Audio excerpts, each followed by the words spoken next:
Պարոն Զուրաբյան, պետք է գնալ կորուսյալ հայրենիքի հետքերով վերականգնել, թե ոչ, օրինակ ըստ Նիկոլ Փաշինյանի դա մեզ հանգեցնելու է մի կետի, որտեղ պետականությունը գործնելու առաջին։ Ասում եմ, կարևոր է մենք հասկանանք, որտեղ են անցնում մեր կարմիր գծերը։ Հասկանում եք, մենք էլ ենք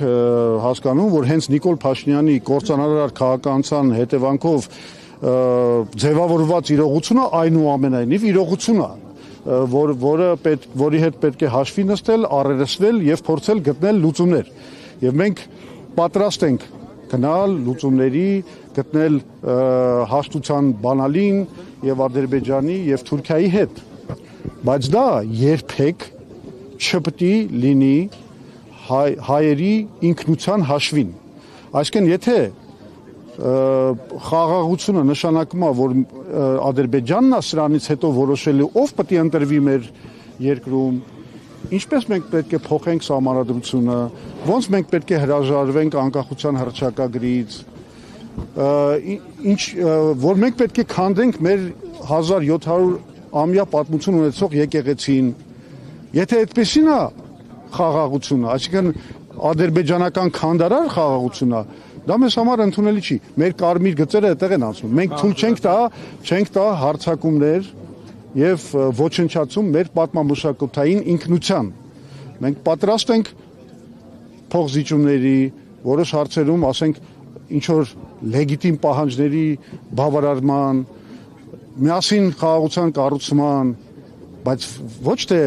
համաձայնենք հայոց ժողովրդի ոչնչացման ծրագրին։ Այն նման բան չի լինելու։ Որ հայազգային կոնգրեսը խորհրդանում ազգորիչը չի հաղթահարի։ Նիկոլ Փաշինյանին սպասում են լուրջ անակնկալներ,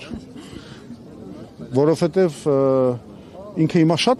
ինքնավստահ է։ Ինքը մտածում է, որ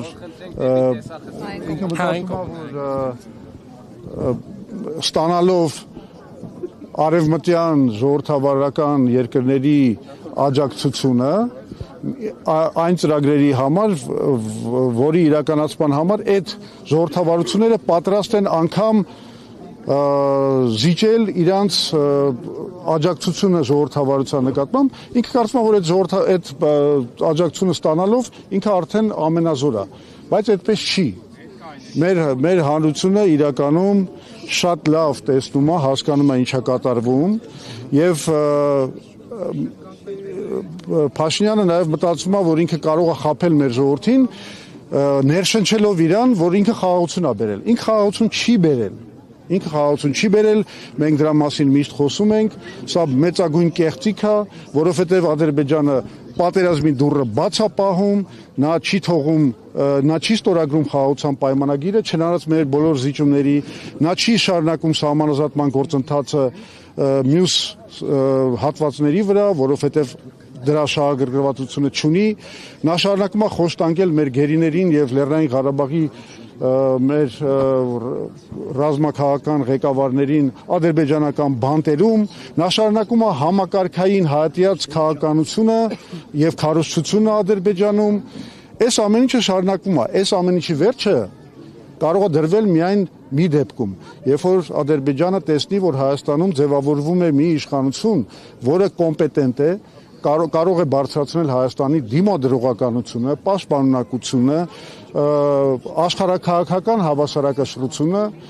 այդ դեպքում Ադրբեջանը կգնա խաղաղության։ Դա ուղիղ այն ծրագիրն է, որով մենք իրականում գնում ենք դեպի ընտրությունների եւ ես վստահ եմ, որ հայ ժողովուրդը մեզ կաջակցի այս ընտրություններում։ Ինչի ուժեղ Հայաստանը չցանկացավ ձեր հետ համագործակցել։ Այսօր ես չեմ ուզում այդ մանր ներքաղաքական հարցերի մասին խոսել, առավել եւս, որ դրա պատասխանը 100 անգամ արդեն տվել եմ։ Պարոն Զուրաբյան, եթե ծանոթ եք ուղերձին Նիկոլ Փաշինյանի այսօրվա, կարող եք Հա, ես այսօր չեմ կարդացել դեռ պատուհասի բանը, ուղերձը, հուսով գիտեք ով է ազգագործան պատուհասը, չեմ կարդացել, վստահ եմ, որ հերթական մի նշաձողի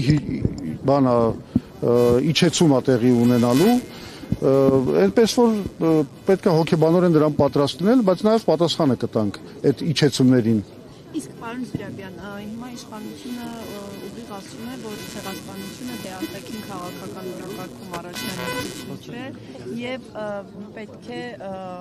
փոխել առաջնահերթությունները, որ խաղաղությունը շարունակվի ամրապնդվել եւ տեղի ունենա այն, ինչին իրենք ձգտում են, այսինքն ինստիտուցիոնալանն այդ խաղաղությունը, ինչպես ասացի։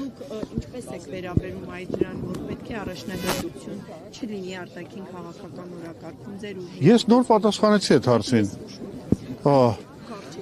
Ես արդեն պատասխանել եմ այդ հարցին, ասել եմ, որ հայոց ցեղասպանության առաջադրումը որպես արտաքին քաղաքականության հարց, որպես պահանջ Թուրքիային ունեցել է շատ ծանր հետևանքներ, որովհետև թուրքերը դրան պատասխանել են, հիմա ավելի բաց ասեմ ձեր հարցին պատասխան, թուրքերը այն ժամանակ պատասխանեցին դրանով, ասել են, դե եթե դուք պահանջում եք ցեղասպանության ճանաչում, եկեք ստեղծենք հայ-թուրքական պատմաբանների հանձնաժողով, որը կուսումնասիրի դրա իրական լինելը։ Դա իրականում շատ մեծ սխալ էր, որովհետև Հայաստանին դրեց շատ վատ վիճակի մեջ, որովհետև եթե դու ընդունում ես այդ առաջարկը պատմաբանների հանձնաժողովի ստեղծման, ստացվում է, որ դու ինքդ հարցականի նշան ես դնում ցեղասպանության իրողության վրա եւ պատրաստ ես քննարկել այդ հարցի իրողությունը։ Այդ ոնց որ ասենք Իսրայելը համաձայնվեր օրինակի համար Իրանի հետ ստեղծել համապատասխան հանձնաժողով հոլոկոստը ուսումնասիրելու հարցերի վերաբերյալ։ Իսկ եթե դու այդ մերժում ես, թուրքերը ասում են դու հրաժարվում ես ուսումնասիրել իրողությունը։ Եվ մենք ընկանք շատ ծանր վիճակի մեջ այդ պատճառով, դա բերեց եւ Ցյուրիխյան ուրացման հայտնի են գործընթացին, այդ պրոտոկոլներին եւ այլն եւ այլն։ Այսինքն մենք ասում ենք ցանկացած փորձ հայոց պետության կողմից դնել ցեղասպանության հարցը արտաքին քաղաքականության մեջ նսեմացնում է այդ հարցը, դարձնում է այդ հարցը հայ-թուրքական միջպետական վեճի առարկա, մինչդեռ դա Թուրքիայի պատասխանատվության հարց է ամբողջ միջազգային դասեք էլի թողեք շարունակեմ մինչդեռ դա հարց է Հայաստանի պատասխանատվության ներողություն Թուրքիայի պատասխանատվության ամբողջ աշխարհի առաջ հասկանում եք մենք իրավունք չունենք նսեմացնելու այդ հարցը եւ դարձնել քաղաքական առևտրի առարկա մենք երբեք դա չենք արել եւ դա ունեցել է շատ լավ հետևանքներ, որովհետեւ երբեք այնպես չի եղել, որ հայոց ցեղասպանության ճանաչման գործընթացը դադարել է կամ դանդաղել է։ Հակառակը, հենց այն ժամանակ, երբ որ մենք այդ քաղաքականությունը տանում ենք, Ռուսաստանը, Ֆրանսիան, Հունաստանը ճանաչեցին հայոց ցեղասպանությունը։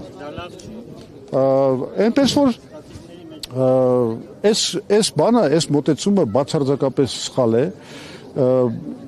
Թուրքիան պատասխան միևնույն է տալու է մարդկությանը, ոչ միայն Հայաստանին, եւ մենք որ ասում եք չենք դարձնում առաջնահերթություն ճանաչման գործը, բայց ես նոր բացատրեցի, ես ասացի, որ 91 թվականից սկսած մեր արտաքին քաղաքականության հիմքում դրված է եղել հենց այդ մոտեցումը, որ մենք ցեղասպանության ճանաչման հարցը չպետք է դարձնենք քաղաքական առևտրի մանրադրամ եւ չպետք է այդ պահանջը դնենք Թուրքիայի առաջ։ Մենք կարող ենք գնալ կարգավորմանը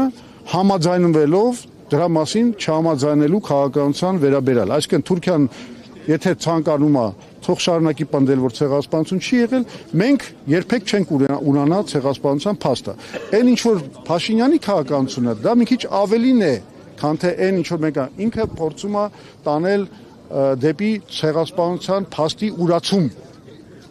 Այս սա է խնդիրը։